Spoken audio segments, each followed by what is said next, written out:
یہ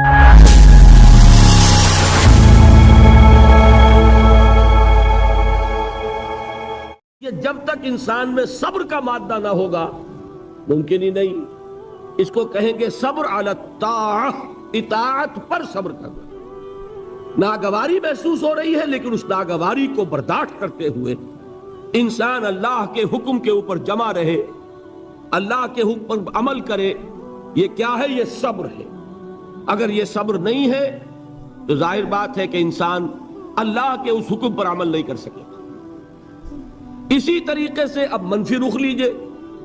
میں نے مثال دی تھی نا، ایک شخص رشوت پیش کر رہا ہے، آپ کہیں میجسٹریٹ ہیں یا کہیں آپ اور کسی ایسی پوزیشن میں ہیں کہ آپ اس کو کوئی ناجائز فائدہ پہنچا سکتے ہیں، اور وہ آپ کو رشوت پیش کر رہا ہے. مال وہ چیز ہے جو نفس کو محبوب ہے. نفس جو ہے وہ آپ کو پٹی پڑھا رہا ہے کہ لو اس کو قبول کر لو. اس وقت اگر آپ اپنے آپ کو تھامیں گے نہیں، روکیں گے نہیں، تو کیسے آپ کر سکیں گے اس ٹیمپٹیشن کا مقابلہ؟ یہ ہوگا صبر عن المعصیہ، معصیت سے اپنے آپ کو روکنا اور صبر کرنا.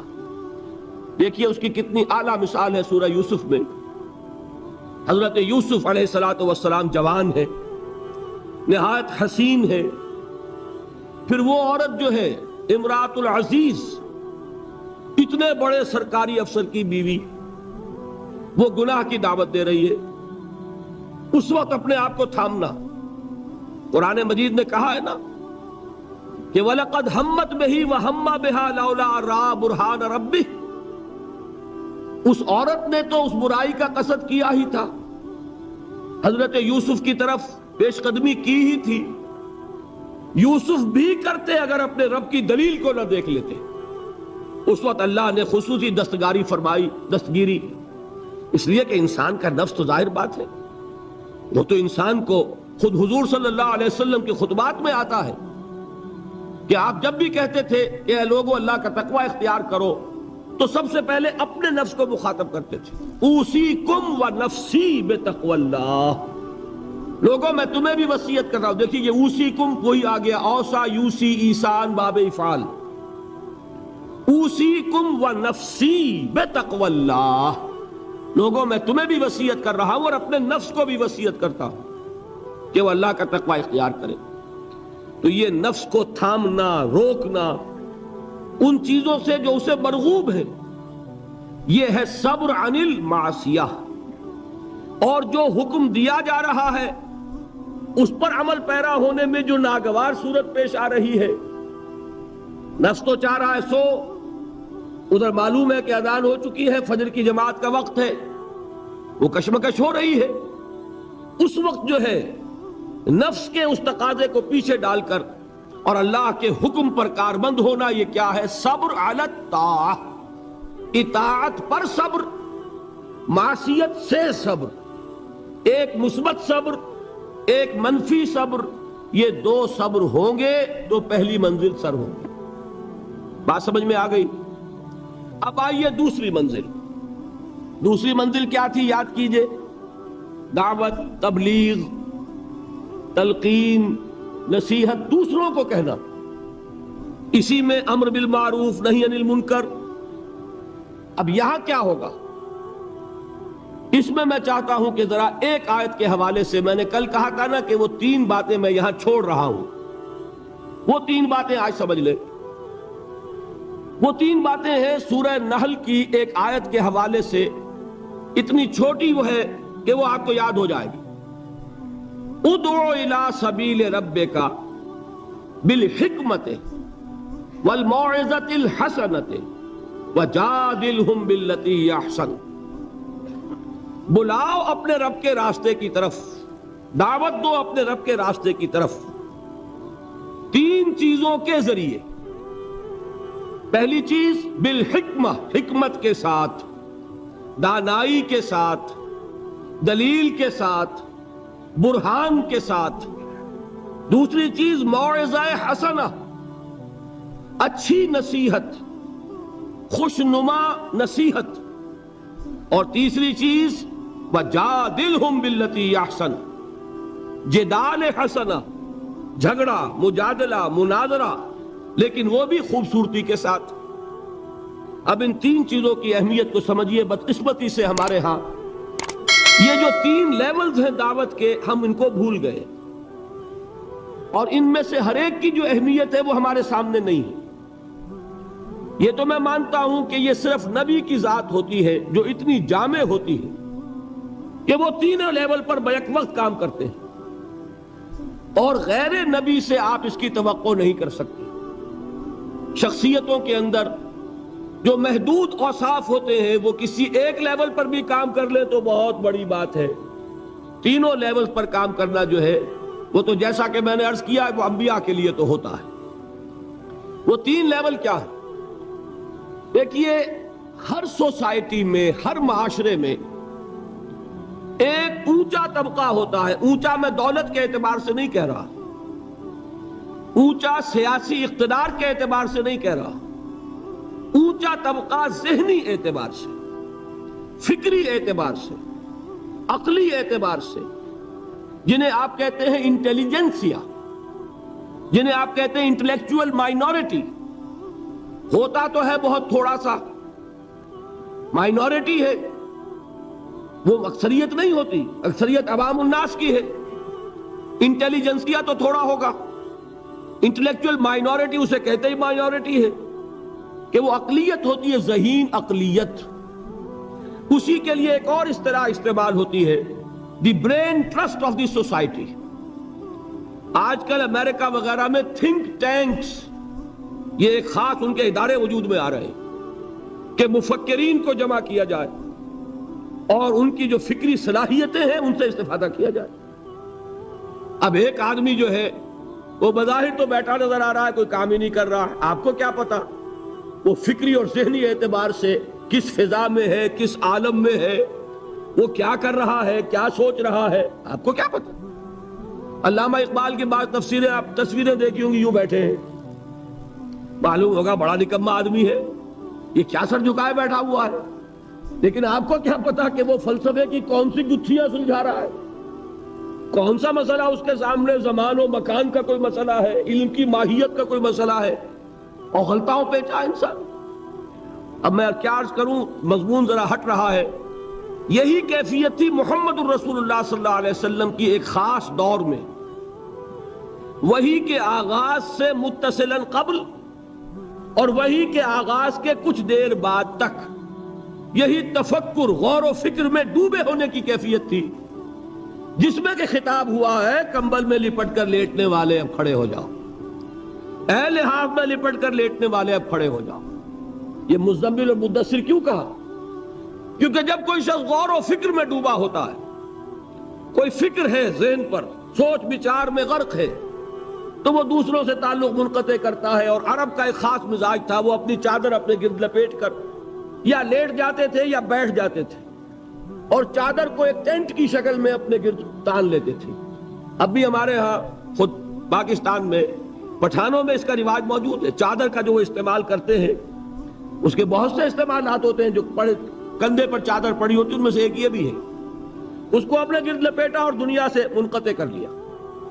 یہ کیفیت حضور کی رہی ہے، اسی کے لیے تو غار حرا میں جا کر آپ وہاں پر جو کرتے تھے، کیا کرتے تھے؟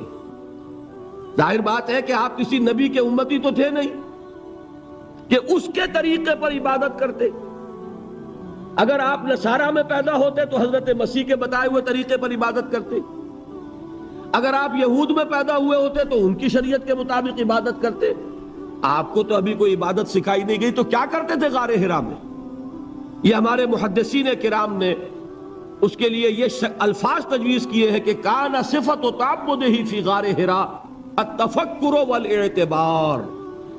غار حرا میں آپ غور و فکر، سوچ بچار کیا کرتے تھے۔ یہ سوچ بچار میں اس طریقے سے اپنے آپ کو لگائے ہوئے ہونے کی کیفیت تھی جس میں آیا یا ایھا المزمل قم، یا ایھا المدثر قم، اے لحاف میں لپٹ کر لیٹنے والے اب کھڑے ہو جائیے۔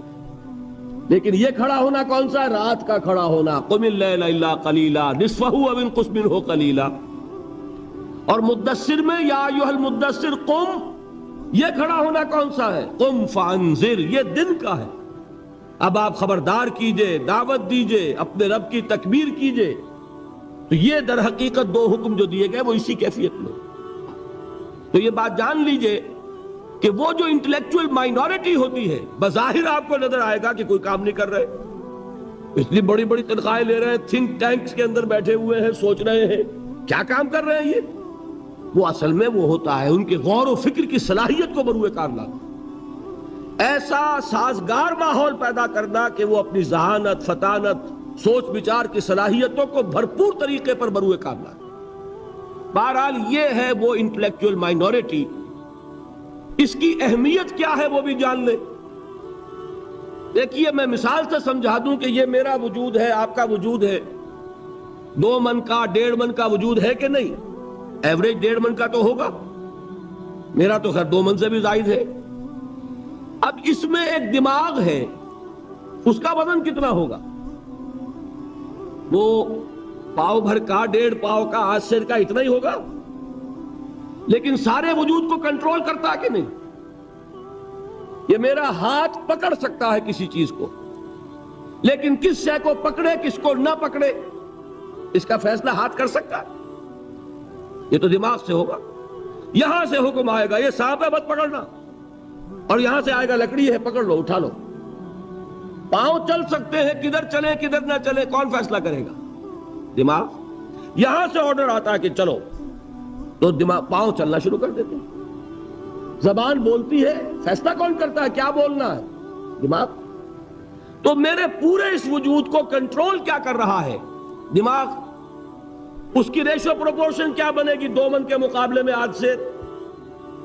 اسی طریقے پر آپ سمجھئے کہ انسانی معاشرے میں وہ برین ٹرسٹ جو ہے، انٹلیکچوئل مائنورٹی ہوتی بہت کم ہے لیکن بڑی اہم ہوتی ہے۔ جدھر کا ادھر رخ ہو جائے گا، جس طرف ان کا رخ ہو جائے گا ادھر معاشرہ خود بخود چل پڑتا ہے۔ یہ جو انٹلیکچوئل مائنورٹی ہے یہ واعظ سے کسی بات کو نہیں مانتی، واعظ سننے کوئی تیار نہیں۔ اس کا تقاضا کیا ہوتا ہے؟ عقل سے بات کرو، دلیل لاؤ، دلیل سے مانو، دلیل سے منواؤ، ہے کہ نہیں؟ بلکہ میں نے آپ کو بتایا تھا کہیں واعظ ہو رہا ہو تو مسکراتے رہتے ہیں، اول تو آئیں گے ہی نہیں۔ کہیں پھنس گئے مجبوری کو تو زیر لب مسکراتے رہیں گے کہ یہ واعظ فرما رہے ہیں، بھائی کوئی عقل سے بات کرو، کوئی دلیل سے بات کرو۔ اب یہ کہہ دینا تو آسان ہے، فرائیڈ کا نظریہ بڑا گمراہ ہے، بہت غلط ہے، بھائی دلیل سے ثابت بھی کرو۔ یہ کہنا آسان ہے، مارکس کا نظریہ کفر ہے، لیکن کچھ ثابت تو کرو اس میں کیا خرابی ہے۔ یہ ہے اصل میں جو سب سے ٹاپ کے لیول کی تبلیغ ہے، وہ یہ ہے، دلیل سے، برہان سے، غلط نظریات کا عقلی دلائل سے ابطال۔ یہ بات یوں غلط ہے، یہ نظریہ باطل ہے، یہ تصور صحیح نہیں ہے، دلیل سے ثابت کیا جائے۔ یہ ہے کس کے لیے؟ انٹلیکچوئل مائنورٹی کے لیے۔ اس کو کہا ادعو الی سبیل ربک بالحکمت، وزڈم کے ساتھ، دانائی کے ساتھ، عقلی دلائل کے ساتھ، براہین کے ساتھ اللہ کے راستے کی طرف بلاؤ۔ دوسرا لیول کیا ہے عوام الناس کا؟ وہ لیول ہے عام لوگ، ان کے ذہنوں میں کوئی خناس نہیں، کوئی غلط نظریہ نہیں، انہوں نے تو جیسے آپ کہتے ہیں کلین سلیٹس ہیں، اس کے اوپر آپ جو چاہیں لکھ دیں، اور اگر کسی سلیٹ پر پہلے سے لکھا ہوا ہے تو پہلے اسے صاف کرنا پڑتا ہے تب لکھیں گے۔ تو وہ جو ہوتے ہیں ذہین اقلیت، ان کے تو ذہنوں کی پہلے صفائی کرنی پڑتی ہے۔ اگر ڈارون کا نظریہ بیٹھا ہوا ہے تو وہ نکالیں گے تو قرآن مجید میں جو آیا ہے قصہ آدم و ابلیس 7 مرتبہ، وہ ڈارون کا نظریہ نکلے گا تو بیٹھے گا نا۔ وہ ڈارون کا نظریہ وہاں ہے، وہ حجاب بنا ہوا ہے، وہ قصہ آدم و ابلیس کو پڑھتا ہوا مسکراتا ہوا گزر جاتا ہے۔ کیا بچگانہ باتیں ہو رہی، معاذ اللہ ثم معاذ اللہ ثم معاذ اللہ، اس کے ذہن میں بیٹھا ہوا ہے ڈارون کا فلسفہ۔ اب پہلے وہ ڈارون کا فلسفہ، اسی کو کہا ہے نا کسی نے کہ گلا تو گھونٹ دیا اہل مدرسہ نے تیرا، کہاں سے آئے صدا لا الہ الا اللہ۔ ذہن بدلا گیا، فکر بدلی گئی، سوچ بدلی گئی، کہیں ڈارون ہے، کہیں فرائیڈ ہے، کہیں مارکس ہے، کہیں ایڈلر ہے، کہیں برٹرینڈ رسل ہے، کہیں سارترے ہے، یہ ذہنوں کے اندر تو یہ بیٹھے ہوئے ہیں۔ تو اب کہاں سے بات آئے؟ اسی کو کہا تھا اکبر الہ آبادی نے کہ غزالی اور رومی کی بھلا کون سنے گا، محفل میں چھڑا نغمہ اسپینسر و مل ہے۔ جان سٹورٹ مل، اس کا فلسفہ یہ ہے، اس نے یہ فرمایا ہے، جس کے دماغ میں یہ بیٹھا ہوا ہے وہ غزالی کی بات کہاں سنے گا، رومی کی بات اس کے پلے کہاں پڑے گی؟ تو اس کے لیے تو ہے وہ بڑا کٹھن کام، اور کٹھن کام ہونے ہی کی وجہ سے ہم کرتے نہیں۔ عوام الناس میں واعظ سے نصیحت کرنا، تبلیغ کرنا یہ آسان ہے، لہذا ہمارے ہاں اس وقت جو کام ہوتا ہے وہ اسی بنیاد پر ہوتا ہے، اسی لیول پر ہوتا ہے۔ واعظ ہے، نصیحت ہے، میں اس کی نفی نہیں کر رہا، عوام کے لیے وہی مفید ہے۔ عوام کو آپ خامخواہ فلسفے پڑھانے بیٹھ جائیں تو یہ بھی در حقیقت ان کے ساتھ ظلم ہوگا۔ کلم الناس علی قدر عقولہم، وہ کیا ہے؟ واعظ۔ اور واعظ جو ہے وہ کوئی گالی نہیں ہے، واعظ بہت ہی مفید شے، بشرطے کہ دماغ میں کوئی خناس نہ ہو، فطور نہ ہو، کوئی غلط نظریے بیٹھے ہوئے نہ ہو۔ تو از دل خیزد بر دل ریزد، دل سے بات نکلے گی اور دل میں جا لگے گی۔ صرف یہ ہے کہ عوام الناس ایک بات کے بارے میں جان لیجئے، بڑے حساس ہوتے ہیں۔ یہ تو چونکہ در حقیقت کوئی عقلی علمی بات نہیں ہوتی، یہ احساس ہوتا ہے۔ اگر آدمی یہ محسوس کرے کہ یہ شخص اپنی دھونس جمانا چاہ رہا ہے، یہ میرے اوپر اپنے علم کا روب جھاڑنا چاہتا ہے، تو آپ کی بات کا اثر نہیں ہوگا۔ اور اگر محسوس کرے کہ یہ میرا مخلص ہے، میرا خیر خواہ ہے، میری بھلائی کے لیے بات کہہ رہا ہے، اس نے کوئی دھندا نہیں بنایا ہوا، اس نے یہ پروفیشن نہیں اختیار کیا ہوا، بلکہ یہ خالصتاً لوجہ اللہ بات کہہ رہا ہے، تو وہ بات واقعتاً دل سے نکلی ہوئی بات دل میں جا کے اثر لگے۔ یہ ہے عوام الناس کے لیے۔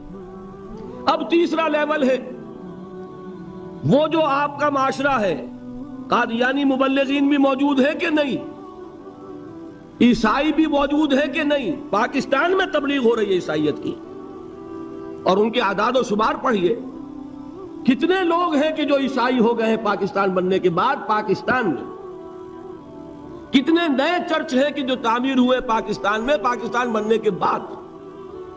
ان کے مشنز کی رپورٹ پڑھیے، رونا آتا۔ وہ کیوں ہے کہ ان کے پروفیشنز ہیں، پروفیشنل پادری ہیں، بڑی ٹریننگز لے کر آتے ہیں، کروڑوں روپے کے بجٹ ہیں ان کے مشنز کے، پوری حکومتیں ان کی پشت پر ہیں، وہ اندر ہی اندر دیمک کی طرح چٹ کر رہے ہیں۔ اب ان کا مقابلہ کرنا ضروری ہے۔ اگر مقابلہ نہیں کریں گے تو نتیجہ کیا نکلے گا کہ ان کا ایک اثر قائم ہو جائے، جس چیز کا نام آپ مناظرہ کہتے ہیں۔ اور آج ہمارے بعض تعلیم یافتہ لوگ مناظرے کو گھٹیا چیز سمجھتے ہیں، بری چیز سمجھتے ہیں، لیکن یہ جان لیجئے کہ مناظرہ بھی ضروری ہے، اس لیے کہ اگر یہ نہیں کریں گے تو آپ کے اپنے عوام جو ہے ان کے زیر اثر آ جائیں گے۔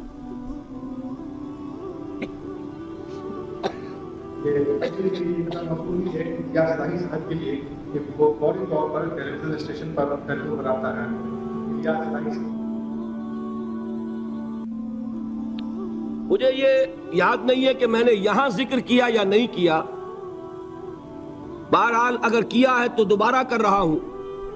جب انگریز ہندوستان میں آیا تو ایک طرف تو انگریز کی حکومت قائم ہو رہی، ہم جو ہے مرعوب ہو گئے، محکوم بھی ہوئے، محکوم مرعوب بھی ہو جاتا ہے۔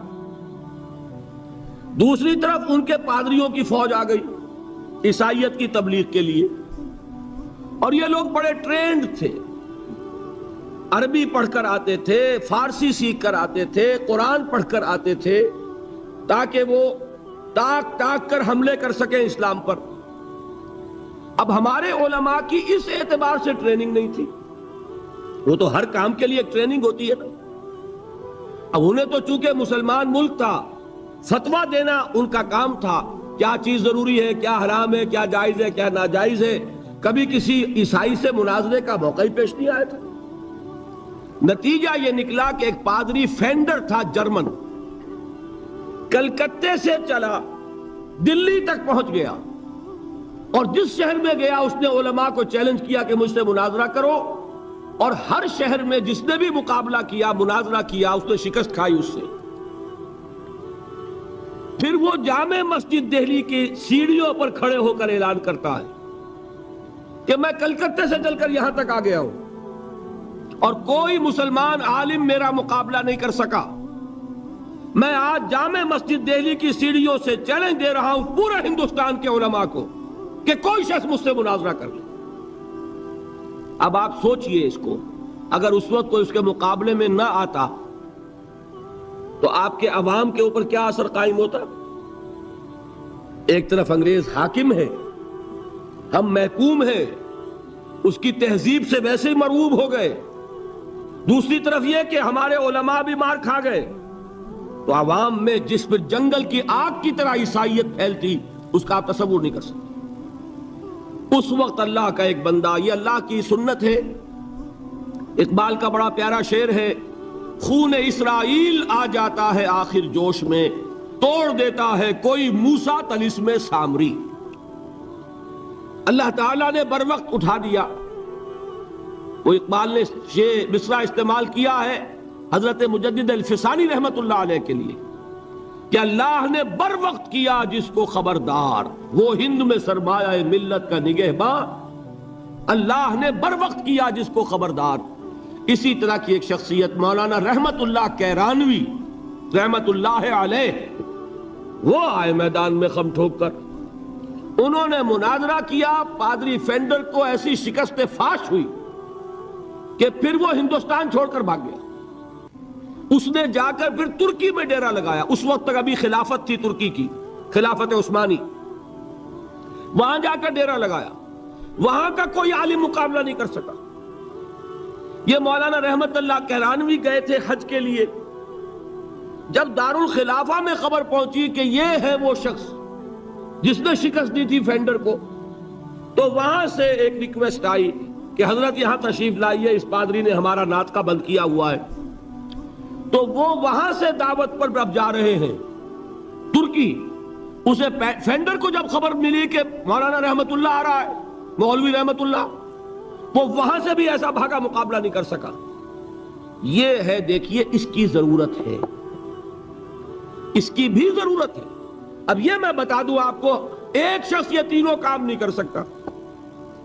ایک شخص انٹلیکچوئل لیول پر بھی کام کرے، ایک شخص سرمن اور واعظ کی سطح پر بھی کام کرے، اور وہ شخص مناظرے بھی کرے۔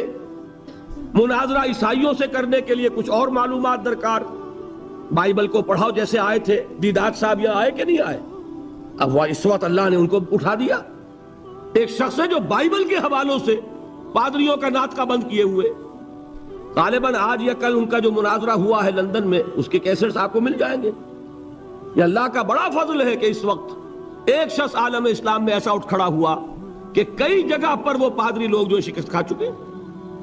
تو یہ اللہ کی طرف سے اب یہ صلاحیت، آپ اگر کہیں احمد دیدات صاحب سے کہ ایک قادیانی سے بھی مناظرہ کرو تو نہیں کر سکیں گے۔ اس کی وجہ یہ کہ اسپیشلائزیشن کا معاملہ ہے۔ قادیانی سے مناظرہ کرنے کے لیے وہ قادیانی کی ساری کتابیں پڑھی جائے، اس کا سارا لٹریچر کھنگالا جائے اپنے دل پر جبر کر کے، تبھی تو کر سکے گا نا۔ تو ایک شخص سارے کام نہیں کر سکتا۔ اس کے لیے ضرورت کیا ہے؟ اداروں کی ضرورت ہے، جہاں پول اپ کیے جائیں صلاحیتیں، کہ جو لوگ انٹلیکچوئل لیول پر کام کر سکتے ہیں وہ اس لیول پر تیاری کریں، جو لوگ عوامی سطح پر واعظ اور نصیحت کے ذریعے سے عوام الناس کو اللہ کی طرف بلا سکتے ہیں وہ اس کا کام کریں۔ پھر جو جدال کرنے والے ہیں، مناظرہ اور مجادلہ، وہ آئیں اور وہ اپنی اپنی مختلف جو ہیں جتنے بھی ان کے اندر وہ اسپیشلائز کریں اور ان کا مقابلہ کریں۔ ہندوستان میں عیسائیوں کی طرف سے حملہ ہوا اسلام پر، اور اسی وقت ہوا تھا آریہ سماجیوں کی طرف سے۔ آریہ سماجیوں سے مناظرے کرنے میں مولانا ثناء اللہ امرتسری، ان کو اللہ نے ایک صلاحیت دی، اور یہ غلام احمد قادیانی بھی جو پہلے مشہور ہوا ہے، وہ در حقیقت انہی مناظروں کی وجہ سے آریوں کے مقابلوں میں کچھ انہیں فتح حاصل ہوئی، کچھ عیسائیوں کے مقابلے میں فتح حاصل کی تو مسلمانوں میں پاپولر ہو گیا، اور اب جو دماغ میں خناس پیدا ہوا، ظرف کم ہو تو زیادہ پڑ جائے تو چھلک جاتا ہے، لہذا میں یہ ہوں اور میں وہ ہوں اور میں نبی ہوں اور میں فلاں ہوں۔ پھر یہ دعوے اس نے کیے فضل واضل، گمراہ ہوا اور نہ معلوم کتنوں کو گمراہ کر گیا۔ لیکن اپنی جگہ یہ بات سمجھ لیجئے کہ دعوت کے یہ تینوں لیول ضروری ہیں۔ ادعو الی سبیل ربک بالحکمت والموعظۃ الحسنۃ وجادلھم بالتی احسن۔ یہ تین چیزیں نوٹ کر لیجئے۔ جیسے پہلی سطح پر تین جہاد تھے، نفس سے جہاد، شیطان سے مقابلہ اور بگڑے ہوئے معاشرے کے غلط دباؤ کا مقابلہ، وہاں صبر کیا تھا؟ صبر عن المعصیہ، صبر علی الطاعہ۔ اب یہاں کون سا صبر درکار ہے؟ جو شخص یہ کام کرے گا اسے اپنے کیریئرز کا صبر کرنا پڑے گا۔ ایک شخص میں ذہانت ہے، صلاحیت ہے، وہ کوئی بہت ہی نفع بخش کیریئر جو ہے وہ اس نے اڈاپٹ کیا ہوا ہے، ڈاکٹر ہے، انجینئر ہے، اس میں اسے بڑی اونچی تنخواہیں مل رہی ہیں، بڑی اعلیٰ پریکٹس چل رہی ہے، لیکن وہی صلاحیت اب ادھر لگائے گا، ظاہر بات ہے وہ بساط طے ہوگی، اس میں کمی آئے گی۔ یہ کیسے ہو سکے گا اگر صبر نہ ہو؟ اگر انسان صبر نہ کر سکے، اگر انسان قربانی نہ دے سکے اپنے کیریئر کی، اپنے مفادات کی، اپنے شاندار مستقبل کی، وہی نوجوان، دیکھیے ہمیں شرم آنی چاہیے اور گردنیں ہمیں جھکا لینی چاہیے۔ قادیانیوں میں کتنے نوجوان ہیں جو اپنی زندگیاں جو ہے وقف کر دیتے ہیں، وہ زندگیاں وقف کرتے ہیں، انہیں ٹریننگ ملتی ہے، پھر وہ میدان میں آتے ہیں۔ عام آدمی کیسے کام کر لے گا؟ آپ سوچئے کہ آپ اپنے بچوں کو اس کام کے لیے وقف کرنے کے لیے تیار ہوں گے؟ ہم ذرا بھی کوئی کھاتا پیتا انسان ہو، ذرا سی بھی اس کی کوئی حیثیت ہو، وہ کبھی سوچنے کو بھی تیار نہیں ہوگا۔ بھائی چندہ لے لو، اللہ اللہ خیر صلی اللہ، جان چھوڑو، ہم اپنی اولاد کو اس کام کے لیے نہیں دے سکتے۔ یہ ہے ہمارا حال، اور یہی وجہ ہے کہ وہ دین حق جو ہے پامال ہے۔ آج ہی کوئی صاحب کہہ رہے تھے قادیانیت افریقہ میں بہت پھیل رہی ہے۔ کیوں پھیل رہی ہے؟ باطل جو ہے، عیسائیت پاکستان میں پھیل رہی ہے، کیوں پھیل رہی ہے؟ آخر حکومتیں ہیں، پیسے خرچ کرتی ہیں، ان کے پادری سر ترین ممالک کے رہنے والے لوگ گرم ترین ممالک میں آ کے زندگیاں گزارتے ہیں کہ نہیں گزارتے؟ آج تو پھر بھی ایئر کنڈیشنز ہیں ان کے لیے، لیکن ایک زمانہ وہ بھی تو تھا جبکہ وہ جیکب آباد میں اور کہاں پنجاب کے تھل کے صحراؤں میں وہ لوگ گئے ہیں، اس وقت ایئر کنڈیشن بھی نہیں تھے، انہوں نے وہاں جا کر کام کیے ہیں، ان گرمیوں کو جھیلا ہے۔ تو کام تو کرنے سے ہوتا ہے، صبر کا مادہ نہیں ہوگا تو آپ کام نہیں کر سکیں گے۔ اور اسی کا ایک دوسرا رخ ہے، جب آپ دعوت حق کے لیے کھڑے ہوں گے، پہلا قدم کیا آتا ہے؟ استہزاء، تمسخر، مذاق اڑانا، جس کی میں مثال اب دینا چاہتا ہوں محمد الرسول اللہ صلی اللہ علیہ وسلم کی شخصیت سے۔ دیکھیے ہم کیا اور ہماری بساط کیا، ہم کیا مبلغ ہوں گے، کیا داعی ہوں گے، ہمارے اپنے دامن پر داغ ہوتے ہیں، لیکن یہ کہ محمد الرسول اللہ کے دامن پر کوئی داغ تھا؟ ان کو تو سارے مکے والے الصادق الامین کہتے تھے، نہایت محبوب شخصیت تھے، ان کے لیے تو جا صادق، جا الامین، یہ الفاظ سننے میں آتے تھے، آنکھوں کا تارا۔ لیکن جب آپ نے دعوت اب شروع کی، اب قرآن مجید میں دیکھیے، کسی نے کہا مجنون ہو گئے، دماغ خراب ہو گیا، پاگل ہو گئے، اجی شاعر ہیں، کچھ شعر جوڑ لیتے ہیں، ہم پر دھوک جماتے ہیں۔ کسی نے کہا ساحر ہیں، کچھ جادو سیکھ لیا ہے، یہاں تک کہ ایسے بدبخت بھی پیدا ہوئے، قرآن میں ہے ساحر کذاب، سحر کرنے والا، جادوگر، نہایت جھوٹا۔ یہ الفاظ کہے جا رہے ہیں کس کی شان میں؟ محمد الرسول اللہ صلی اللہ علیہ وسلم۔ قرآن میں نقل کیا گیا، یا ایھا الذی نزل علیہ الذکر انک لمجنون۔ کبھی آپ نے اس کا ترجمہ سوچا؟ اے وہ شخص، دیکھیے تصور کیجئے، حضور جا رہے ہیں، تشریف لے جا رہے ہیں، کسی دعوت میں ہے، تبلیغ میں، یا ویسے ہی تشریف لے جا رہے ہیں، اور کوئی ایک جمگھٹا ہے لوگوں کا، ادھر سے فقرہ آتا ہے، تیر کی طرح لگتا ہے دل میں جا کر محمد کے صلی اللہ علیہ وسلم۔ اے وہ شخص جس کا یہ خیال ہے کہ اس پر کوئی ذکر نازل ہو رہا ہے، ہمارے خیال میں تو تمہارا دماغ خراب ہو گیا، یا ایھا الذی نزل علیہ الذکر انک لمجنون، کہا کہ نہیں کہا؟ اور یہ نہ سمجھیے کہ حضور صلی اللہ علیہ وسلم کے قلب مبارک کو تکلیف نہیں ہوتی تھی. میں قرآن سے ثابت کروں گا، میں کہیں کوئی کہانیاں بیان نہیں کرنا چاہتا. قرآن نے کہا ہے وَلَقَدْ نَعْلَمُ أَنَّكَ يَضِيقُ صَدْرُكَ بِمَا يَقُولُونَ. اے نبی ہمیں خوب معلوم ہے صلی اللہ علیہ وسلم کہ جو کچھ یہ لوگ کہہ رہے ہیں اس سے آپ کا سینہ بھجتا ہے، یہ جو گھٹن ہوتی ہے، صدمہ ہوتا ہے. انکا یضیق صدرک بما یقولون، ہمیں خوب معلوم ہے کہ جو کچھ یہ باتیں آپ کو سننی پڑ رہی ہیں، یہ کڑوی کسیلی باتیں، یہ جو فقرے چست ہو رہے ہیں، استہزاء ہو رہا ہے، تمسخر ہو رہا ہے. سورہ حجر میں ہے، ایک جگہ کھڑے ہوئے لوگ قرآن کا مذاق اڑا رہے ہیں. بھائی فلاں آیت تم لے جانا، فلاں آیت میری ہوگی، اس کے ٹکڑے کر رہے ہیں، اس کے ٹکڑے حصے بکھرے کر کے قیمہ بنا کر ان آیات کا تمسخر اڑا رہے ہیں. ایک جگہ قرآن مجیدی میں مذکور ہے کہ فرشتوں کا مذاق اڑ رہا ہے. بھائی یہ دیکھو محمد نے کہا ہے صلی اللہ علیہ وسلم کہ جہنم پر تو کل 19 فرشتے ہیں، علیہا 19 قرآن میں آیت نازل ہوئی. ایک پہلوان کہتا بھائی 10 کو تو میں سنبھال لوں گا، باقی 9 کا تم انتظار کر لو. یہ باتیں آ رہی ہیں حضور کے کانوں میں. کلام الہی کے ساتھ کیا سلوک ہو رہا ہے، مجھ پر کیا فقرے چست کیے جا رہے ہیں، مجھ پر جس طریقے سے استہزاء اور تمسخر کا رویہ اختیار کیا گیا ہے، دل بھج رہا ہے، دل میں صدمہ ہے. دیکھیے سورہ نون ہے، اور میرے نزدیک یہ دوسری وحی ہے جو حضور پر نازل ہوئی ہے، اس کی ابتدائی آیات. نون والقلم وما یسطرون ما انت بنعمت ربک بمجنون وان لک لاجرا غیر ممنون وانک لعلی خلق عظیم فستبصر ویبصرون بأیکم المفتون ان ربک هو یعلم بمن ضل عن سبیلہ وهو اعلم بالمہتدین. نون قسم ہے قلم کی اور جو کچھ یہ لکھتے ہیں. اے نبی آپ اپنے رب کی نعمت سے مجنون نہیں ہیں. یہ کیوں کہا جا رہا ہے؟ حضور کو جو صدمہ پہنچا ہے وہی نازل ہوئی ہے دل جوئی کے لیے، تسلی کے لیے. آپ کیوں برا منا رہے ہیں؟ اے نبی آپ کیوں صدمہ اور رنج اور اندوہ محسوس کر رہے ہیں؟ ان بدبختوں کے کہنے سے کوئی آپ مجنون ہو جائیں گے؟ ما انت بنعمت ربک بمجنون وَإِنَّ لَكَ لَأَجْرًا غَيْرَ مَمْنُونَ. آپ کو جو یہ صبر کرنا پڑ رہا ہے، آپ کو جو یہ جھیلنا پڑ رہا ہے، اس کی وجہ سے آپ کو وہ اجر ملے گا جس کا سلسلہ کبھی منقطع نہیں ہوگا.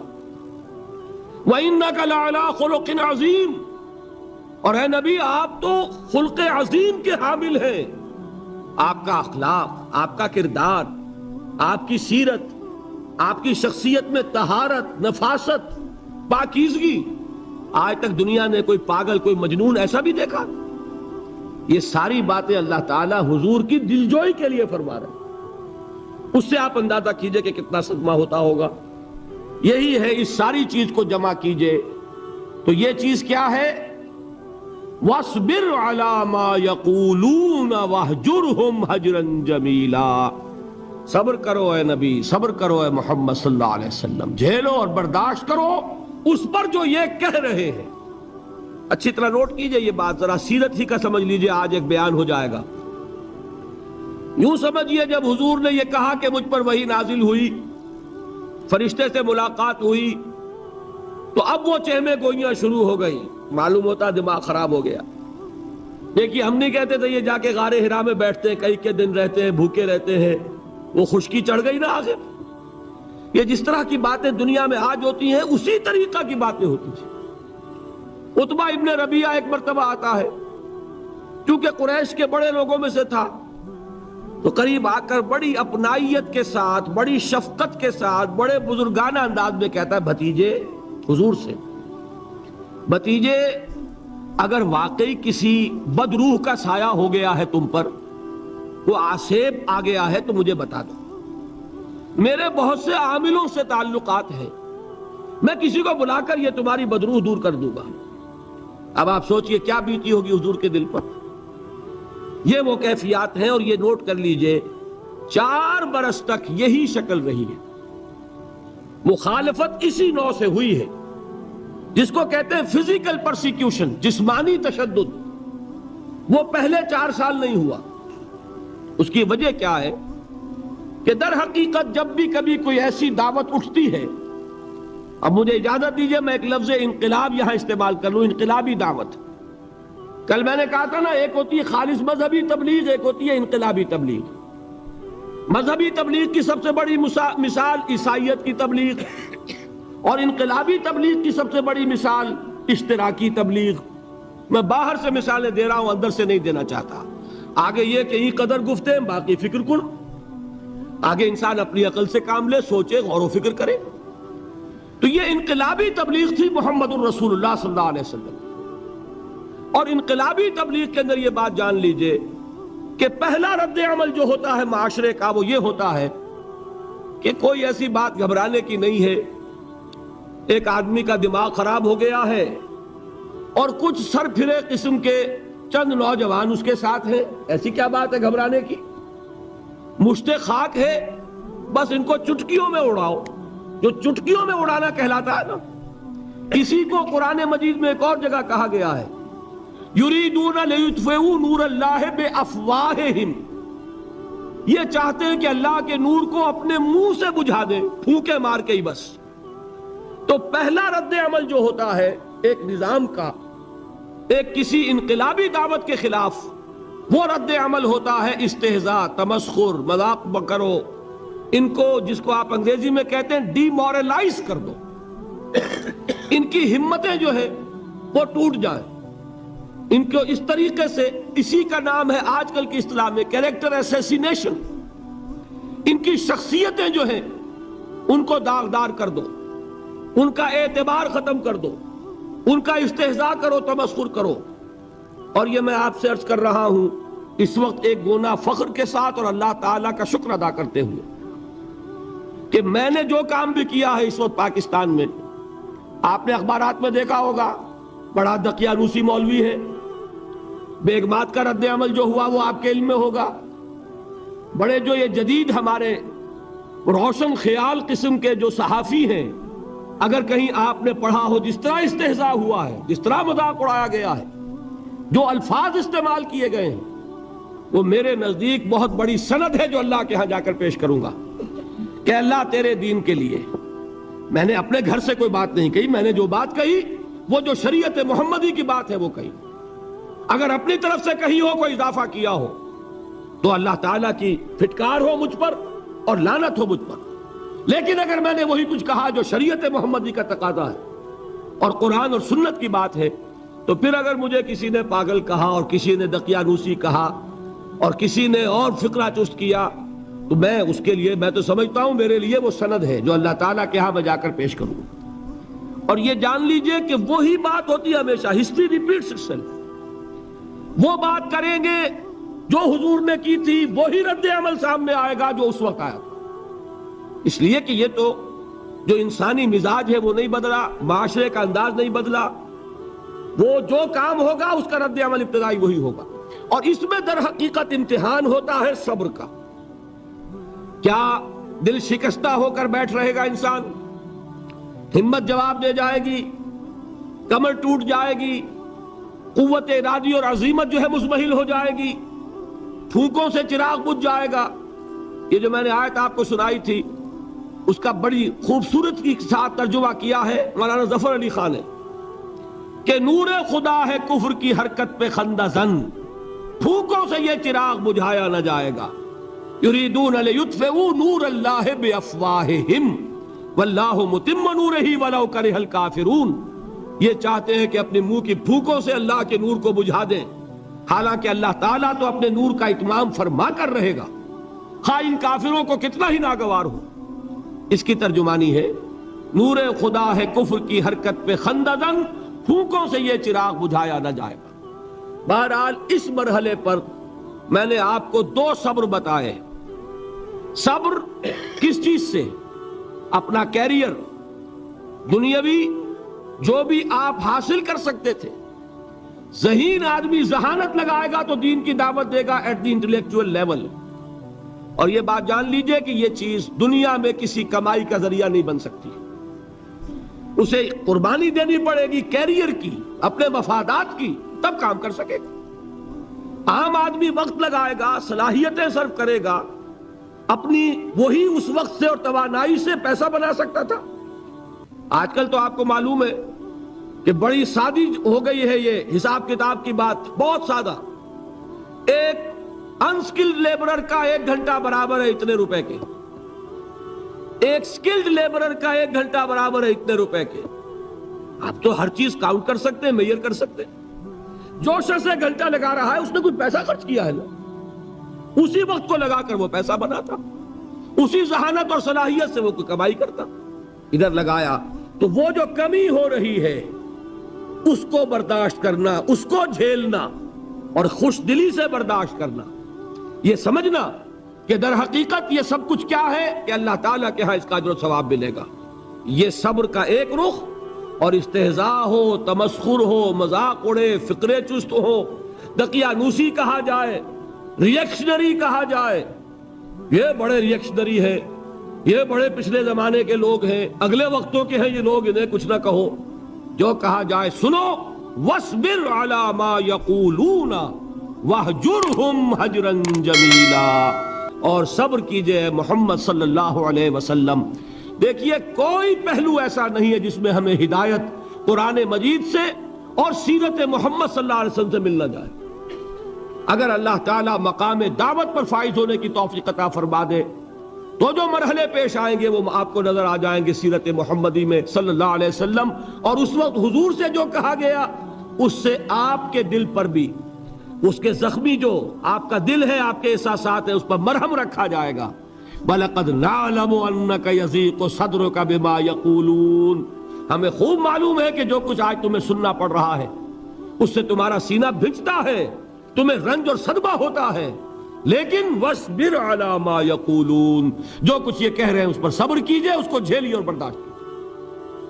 اچھا، اس مرحلے پر صبر کی ایک تیسری شکل ہے، اس کو بھی سمجھ لیجئے. وہ صبر ہے جو میں نے سورہ حامیم السجدہ کے حوالے سے آپ کے سامنے رکھا ہے.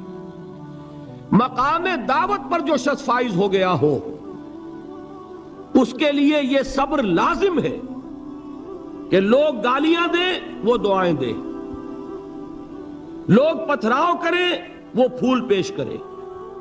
اگر نہیں کرے گا دعوت نہیں آگے بڑھے گی.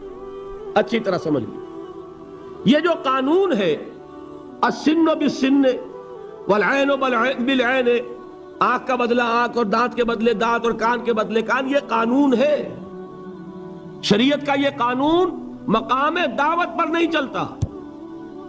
مقام دعوت کا قانون اور ہے، جھیلو، برداشت کرو، مارے کھاؤ، ہاتھ نہ اٹھاؤ. اس کا نام ہے پیسیو ریزسٹنس. وہ میں نے کل کہا تھا نا کہ 3 مجھے اصطلاحات آپ کو بتانی ہے اور اس کا مفہوم. تیسرے لیول پر جب آپ آ جائیں گے اقامت دین کی جد و جہد میں، اس کے لیے پہلا صبر کیا ہے؟ صبر محض. اب میرے پاس کوئی اور لفظ نہیں ہے ترجمہ کرنے کے لیے. صبر محض سے کوئی بات شاید بہت سے حضرات کی سمجھ میں نہیں آئے گی. صرف صبر کیا معنی؟ Passive resistance. لوگ گالیاں دیں تم دعائیں دو، لوگ تمہیں مار رہے ہو تم ہاتھ مت اٹھاؤ. یہ جو پیسیو ریزسٹنس ہے مقام دعوت کے لیے یہ لازم. اصل میں حضرت مسیح علیہ السلام کے جو جملے عام طور پر ہمارے ہاں مشہور ہیں، بائبل میں ہیں، ان پر ہمارے کچھ علماء فقرے چست کر دیتے ہیں کہ یہ بڑی غیر فطری تعلیم ہے، یعنی حضرت مسیح کے یہ جملے نہیں ہو سکتے، اس لیے کہ شریعت کا قانون تو یہ ہے کہ تمہارے کوئی تھپڑ مارے تو تم تھپڑ مارو. قصاص، وَلَكُمْ فِي الْقِصَاصِ حَيَاتٌ يَا أُولِي الْأَلْبَابِ ہے کہ نہیں؟ اے ہوش مندو، قصاص میں زندگی ہے. بدلہ نہیں لوگے تو شریروں کی حوصلہ افزائی ہوگی. اس نے آج تمہارے تھپڑ مارا ہے، تم نے بدلہ نہیں لیا، کل وہ کسی اور کے لگائے گا. اس کو تو یوں سمجھیے نا کہ عادت پڑے گی. پھر معاشرے کی درستی کے لیے ضروری ہے کہ بدلہ ہو. ایک تھپڑ اس نے لگایا ہے تو تھپڑ اس کے لگے تو اس کے بھی 14 طبق روشن ہو. تاکہ کسی اور کو تھپڑ مارنے کی ضرورت اس میں نہ ہو. یہ صحیح ہے کہ معاشرے کی درستی اسی میں، لیکن جو دعوت کا معاملہ ہے بالکل جدا ہے، اس کے قانون اور ہیں. حضرت مسیح کے الفاظ کیا تھے یا نہیں، بہرحال انجیل میں یہ ہے، اور میں جو بات عرض کر رہا ہوں یہ ہے کہ وہ بالکل صحیح ہے. مقام دعوت کے دوران یہی طرز عمل صحیح ہے، اور یہی طرز عمل محمد الرسول اللہ نے صلی اللہ علیہ وسلم اپنے ساتھیوں کو تلقین فرمایا. وہ کیا ہے؟ وہ الفاظ جو ہے انجیل کے وہ یہ ہیں کہ اگر کوئی تمہارے داہنے گال پر تھپڑ مارے بایاں بھی پیش کر دو. اگر کوئی تمہارا چغا لینا چاہے نالش کر کے تو تم اس کو کرتا بھی اتار کے دے دو. اگر کوئی تمہیں بیگار میں 1 کوس لے کے جانا چاہے تم 2 کوس اس کے ساتھ جاؤ. اس پر کہا گیا کہ یہ بڑی غیر فطری تعلیم ہے. یقیناً قانون کے اعتبار سے غیر فطری ہے، دعوت کے اعتبار سے یہ لازمی ہے. یہی دعوت کا یہی قانون ہے جو 12 برس تک مکے میں محمد الرسول اللہ نے نافذ کیا. صحابہ کو کیا حکم تھا؟ تمہیں کتنا ہی مارا جائے تم جواب میں کوئی کارروائی نہیں کر سکتے. نو ریزسٹنس، نو ریٹیلیشن. ریزسٹنس تو ہے، پیسو ریزسٹنس. ریزسٹنس کیا ہے؟ کہ پیچھے مت ہٹنا. وہ سارا دباؤ کیوں دے رہے تھے کہ تم اپنا تعلق منقطع کرو محمد سے صلی اللہ علیہ وسلم، تم توحید کو چھوڑو، اپنے آبائی دین میں آؤ. اسی کے لیے پریشرائز کر رہے تھے نا. حضرت بلال کو مار رہا ہے امیہ ابن خلف، حضرت خباب بن الارت رضی اللہ تعالی عنہ کو دہکتے ہوئے انگارے زمین میں بچھا کر اور اس کے اوپر ننگی پیٹھ لٹا دیا گیا. آپ ذرا تصور کیجئے، ایک شخص دیکھ رہا ہے کہ دہکتے ہوئے انگارے بچھائے جا رہے ہیں، یہ میرے لیے تیار کیے جا رہے ہیں، اور پھر حکم دیا جاتا ہے کرتا اتار دو، کرتا اتار دیتا ہے. لیٹ جاؤ، لیٹ جاتا ہے. کیوں؟ بڑی غیر فطری بات ہے یہ تو. اسے ہاتھ پاؤں مارنے چاہیے. ایک آدمی ڈیسپریٹ ہو جائے تو آپ کو معلوم ہے اس کے اندر طاقت بہت آ جاتی ہے. اسے نظر آ رہا ہو کہ مجھے تو بھون دیں گے، کباب بنا دیں گے، تو اگر اسے اجازت ہو 2-4 کو مار کر مرے گا. اجازت نہیں. محمد نے ہاتھ باندھ دیے صلی اللہ علیہ وسلم، تمہیں اجازت نہیں ہاتھ اٹھانے کی.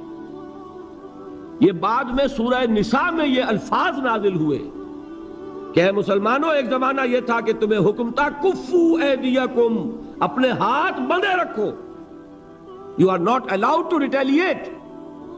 ڈٹے رہو، جمے رہو، کھڑے رہو، صبر کرو، جھیلو، برداشت کرو، پیچھے نہ ہٹنا.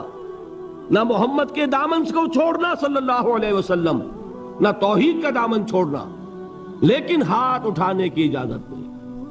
بتائیے کہاں گیا قانون؟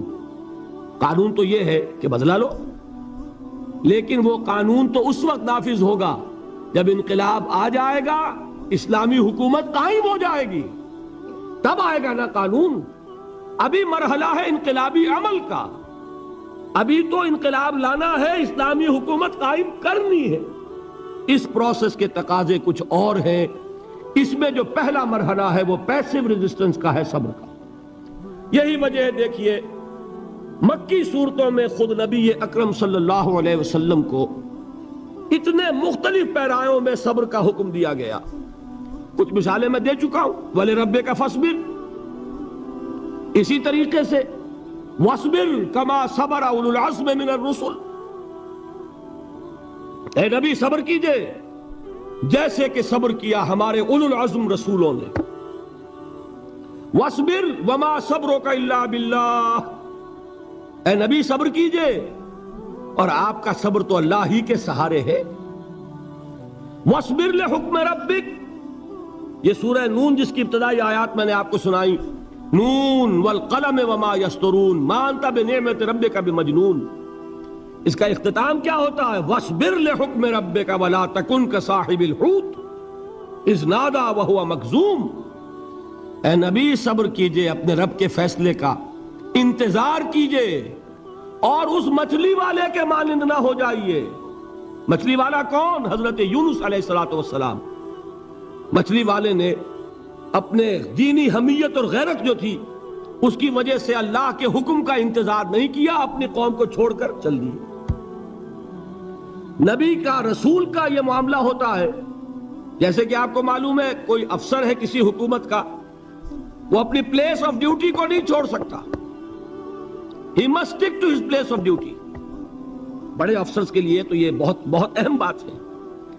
تو اے رسول، جہاں آپ کو ہم نے تعینات کیا ہے آپ وہاں سے ہل نہیں سکتے کہ ذرا مخالفت ہوئی، لوگوں نے فقرے چست کیے اور آپ کہیں اور چل دیے، دفع ہوئیے، یہ بات نہیں سننا چاہتے، میں کسی اور کو سناؤں گا۔ ہو سکتا ہے نا، ہم تو کرتے ہیں نا یہ، اس لیے کہ ہمیں تو اللہ نے کہیں تعینات تو نہیں کیا نا۔ اگر ایک جگہ کے لوگ بات نہیں سنتے، چلو بھائی ہم کہیں اور جائیں گے، وہاں بات سنائیں گے۔ لیکن رسول کا معاملہ ہوتا ہے جو اس کی پلیس آف اپوائنٹمنٹ ہے، he cannot leave his place without the express permission of Allah سبحانہ و تعالی۔ آپ نے یہ سنا ہوگا، سیرت کی تقاریر میں پڑھا ہوگا کہ مدینے کی طرف ہجرت کی اجازت حضور نے تمام صحابہ کو دے دی، خود منتظر رہے جب تک کہ اللہ کی طرف سے اجازت نہیں آ گئی۔ حضرت ابوبکر پوچھتے رہتے تھے حضور اجازت آ گئی کہ نہیں؟ نہیں ابھی نہیں آئی۔ حضور اذن آ گیا؟ نہیں آیا، ابھی نہیں آیا۔ حبشہ کی طرف سب کو بھیج دیا، اجازت دے دی جو جانا چاہے چلا جائے۔ حضور کی صاحبزادی جو حضرت عثمان کے نکاح میں تھی وہ بھی ہجرت کر رہی، لیکن حضور تو نہیں گئے۔ رسول نہیں چھوڑ سکتا اپنی جگہ کو، یہاں تک کہ تمام تقریباً صحابہ چلے گئے، حضور رہ گئے، حضرت ابوبکر رہ گئے، حضرت علی رہ گئے، اور حضرت ابوبکر پوچھ رہے ہیں بار بار اجازت آئی یا نہیں؟ نہیں ابھی نہیں آئی۔ حضرت عائشہ نے واقعہ بیان کیا کہ ایک روز اچانک دوپہر کے وقت ہم نے دیکھا کہ حضور نے اپنے پورے جسم کو ڈھانپا ہوا ہے، چہرے کو بھی کپڑے میں ڈھانکا ہوا ہے اور تشریف لا رہے ہیں۔ یہ اس میں تعجب کی بات یہ کہ عرب میں آج بھی آپ کو معلوم ہے کہ یہ چیز جو ہے ان کی روایات کے خلاف ہے کہ دوپہر کے وقت کوئی کسی سے ملنے جائے۔ یہ وقت جو ہے قیلولے کا ہے، آرام کا ہے۔ آج کل وہ عصر اور ظہر کے مابین کا وقفہ، تو این ٹھیک دوپہر کے وقت تشریف لائے حضور۔ آپ نے آ کے حضرت ابوبکر سے فرمایا کہ اجازت آ گئی ہے۔ اس میں ایک قصہ تھوڑا سا اور بتا دوں، بہت دلچسپ ہے اور بہت ہمارے لیے سبق آموز ہے۔ حضرت ابوبکر نے بہت خوش ہو کر ایک بات کہی، حضور میں نے 2 اونٹنیاں تیار کی ہوئی ہیں۔ یعنی اب آپ وہ تو سوچتے تھے نا شاباش ملے گی کہ میں نے تیاری کی ہوئی ہے، میں نے 2 اونٹنیوں کو خوب کھلا پلا کے فربا کیا ہوا ہے، بڑی توانا ہے تاکہ ہم تیزی کے ساتھ سفر کر سکیں۔ حضور نے توقف کیا، فرمایا ہاں ٹھیک ہے، 1 اونٹنی میں استعمال کروں گا لیکن میں اس کی قیمت ادا کروں گا۔ حضرت ابوبکر کی آنکھوں میں آنسو آ گئے، روتے ہوئے کہا حضور مجھ سے یہ مغایرت، کیا یہ جان اور مال کسی اور کے لیے ہے؟ آپ مجھ سے بھی کہہ رہے ہیں میری اونٹنی جو ہے وہ بھی بلا معاوضہ آپ قبول نہیں فرما رہے۔ یہ ہے محمد الرسول اللہ کی غیرت اور حمیت کا معاملہ۔ ہمارا معاملہ جو ہے دین کی دعوت و تبلیغ کے اعتبار سے بالکل کچھ مختلف بنا ہوا ہے۔